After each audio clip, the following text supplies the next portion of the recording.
Are you ready to know what happens in your brain when you travel or are exposed to new places? If that is something that intrigues you, this episode is for you. Welcome to another episode of I Feel the Podcast, where we give you the science behind everyday topics. I'm your friend Sachi Kaur, and I'm here with my partner Tisha King. So in this episode, here are the two things that you're gonna learn. First, the psychology behind travel, and second, the neuroscience behind travel. And again, in this episode, we have introduced a new segment where we talk about the hot topics in science news. Yeah, so today what we're going to talk about is this new hormone shot that helped drunk mice sober up more quickly. Sign me up for it! So this study was done at Yale University, and there's this hormone called FGF21 that is produced by the liver, and it's naturally produced in response to different metabolic stresses like starvation or protein deficiencies. So what they did was they injected, they got the mice drunk. They waited for them to pass out, and then they had How two much groups alcohol did the mice have to drink? I don't know specifically how much they drank, Okay. but they did say that the mice had to pass out. So after the mice passed out, Until they pass out. Well, Yes. that's very interesting. I wonder how much actually they drank. yeah, so they let the mice pass out. They inject them with this liver hormone, and then they test to see how long it takes them to wake back up. And the mice that received this hormone actually woke up twice as faster than those that didn't. And they also lasted longer on the little spinning wheel that the mice run on. They lasted longer on it without falling off than the mice that didn't have this injection.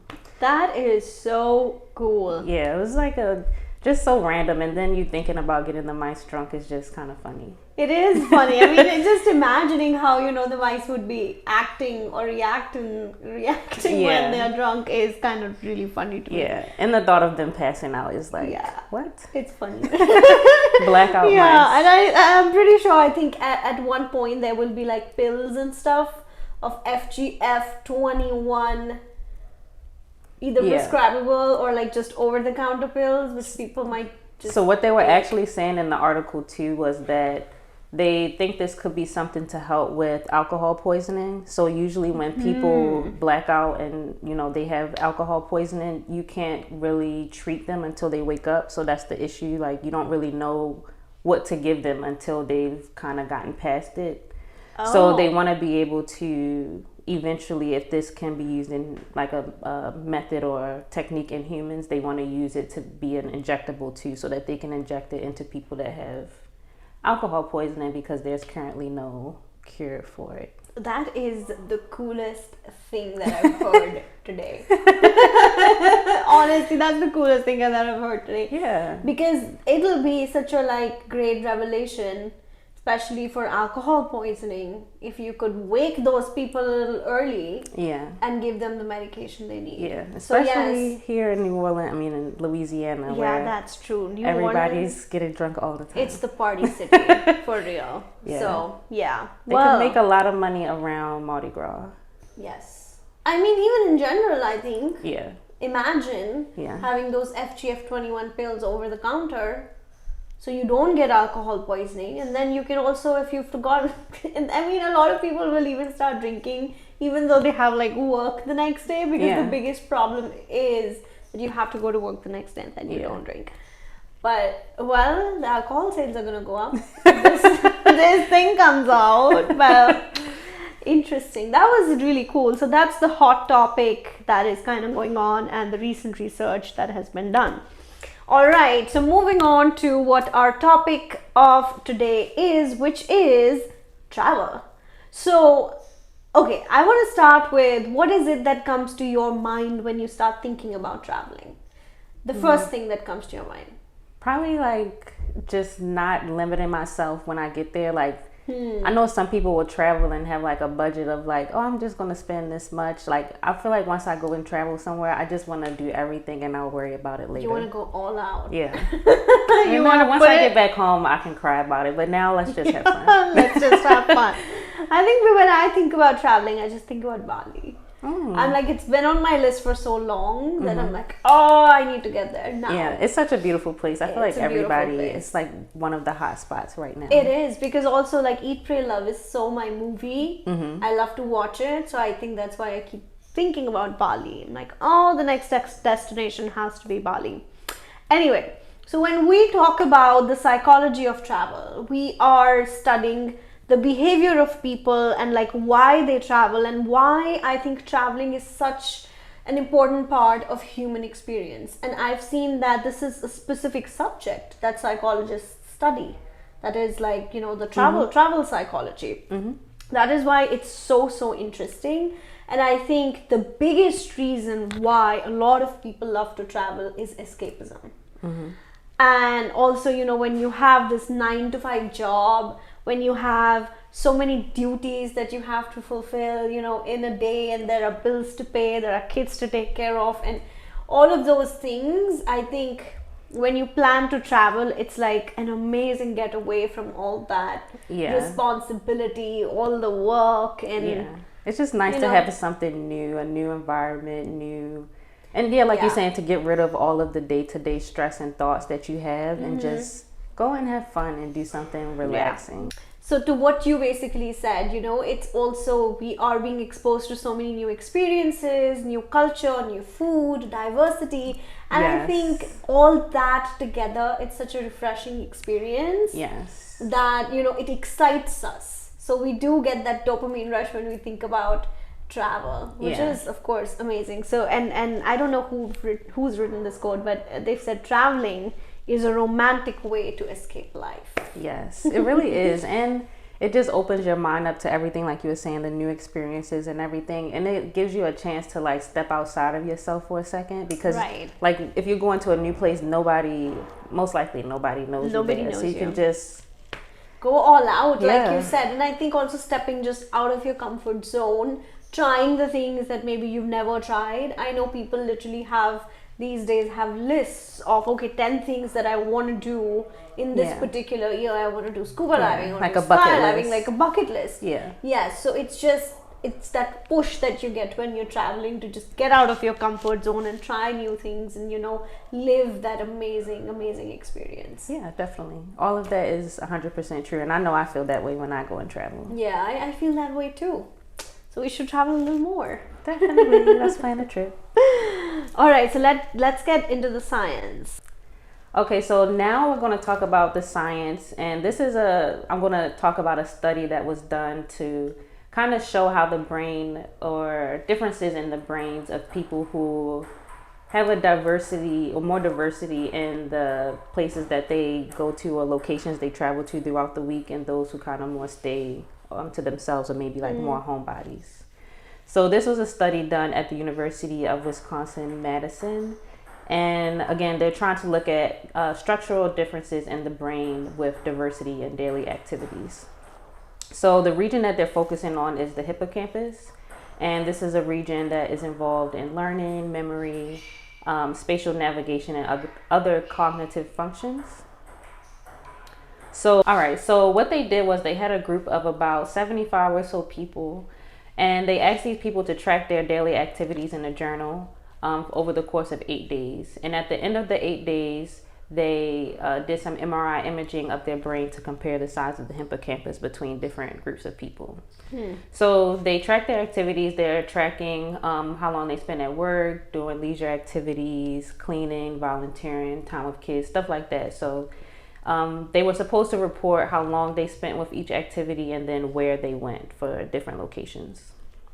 So what they found was that people who engage in more diverse activities, so they maybe travel to more things throughout the course of the week, to more places, locations in their environment, they had higher hippocampal volume. So their hippocampus was bigger than people who, like I said earlier, maybe more homebodies, or like to stay home more often.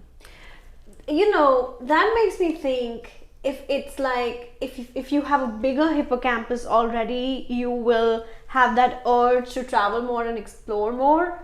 Or if you travel more and explore more, is when your hippocampus will get bigger in size. Yeah, they kind of touched on that a little bit too in the paper. I don't think there's strong causation that one causes the other, but they do know that it's correlated. But I would guess that it's probably your hippocampus is already kind of bigger, and then you either like to venture out more or stay to yourself. But I'm sure you can also like work on that as well. If you start to travel more, maybe and explore more. Yeah, you'll have a bigger hippocampus if more neurons are being generated. I think that's what kind of differentiates people when, there are some people who are very curious about everything.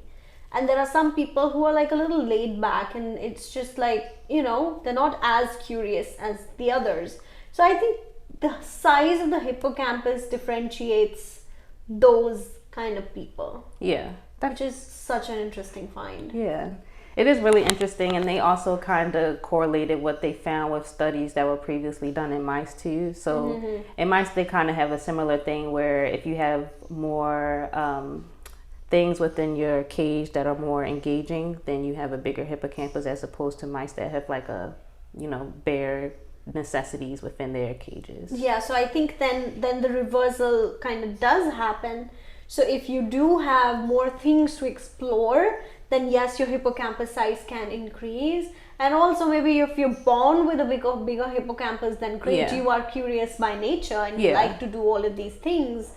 But then if you're also put in an environment, then your hippocampus will also have an effect of that environment. Right, more engaging environment. Which is great, yeah. So we are basically a product of our nature and, what we've come with, our brain size, cell size, body size, whatever, and then all the environmental experiences that we get. Exactly. So yeah, we always are fussing back and forth between the two, and there's never a clear answer as to which one is overpowering our daily actions or activities. So so yeah, I thought that study was pretty cool and kind of just shows how traveling to more places or having a more engaging, diverse environment can definitely have an impact on our brain. So it is more encouragement to travel. Yes, absolutely. I think everybody should explore and, soak in as much of the life and experiences that, we have been given and we've been blessed with.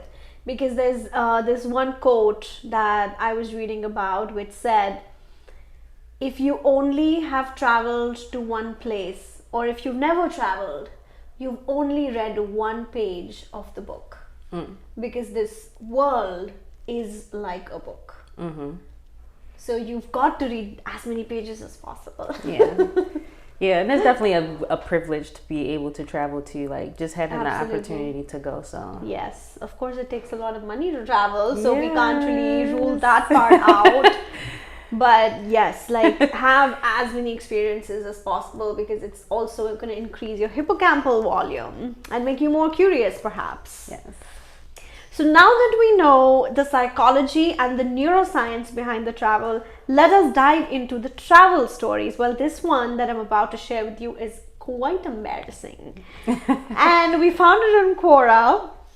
So this is how it starts. It was a sunny summer morning, and I was super excited to finally take my mom to explore London. I was a student and lived in the southeast of England. We woke up early and headed to the bus station to get onto the 2-hour coach to London. We sat at the front of the bus, and straight away I regretted eating that dodgy fish the night prior. My stomach was cramping, and the feeling of needing the toilet was building up. The coach was already on the motorway with no scheduled stops until London. You know that feeling when the physiological need is so strong, you know you won't be able to ignore it and you must go? Well, that is how bad it was. Luckily, the coach had a toilet, so my mom suggested I use it. I really had no other option, so I went. The cubicle was tiny and it was not easy to use the toilet inside a moving bus. When I got out and walked back to my seat, I noticed everyone was covering their faces and either looking away or giving me a disgusted glance. When I got back to my seat, my mom told me the whole bus received the toilet waft through the air conditioning. I was so embarrassed and I just wanted to disappear, and my amused mother could not stop laughing. Well, that was fun. I mean, I cannot imagine that happening to me. Yeah, that's super embarrassing. Embarrassing. Especially if everybody's staring at you. Nobody even had the decency to act like it wasn't really happening or anything. But I mean, imagine if the smell was so bad. I don't think you can really act. Oh gosh, that's embarrassing. That's really embarrassing. All right. Okay, so this next story or group of stories kind of that we have was also found on Quora. And then there's this guy who traveled to China, I believe. And he basically he has a bunch of pictures of some Chinese writing, and he used Google Translate to translate it into English. But for some of them, the translations didn't convert so well. I think that's what happens whenever, I don't know if you've done that you don't know the language of the place that you're traveling to, obviously, and then you use Google Translate, or in those earlier times, we had those dictionaries we used to take, what the meaning of the word try to figure would be. Yeah. Oh my god, I'm pretty sure either that's what happened to this guy, or Google didn't do a good job. Google was not his friend during this trip. Probably not. So the first one is a menu, so it obviously has all the food listed out in the translation for each of them. And so for one of the items, it says, "I can't find on Google, but it's delicious." That is so funny. This next one, again, has some Chinese writing, and then it says, "If you are stolen, call the police at once."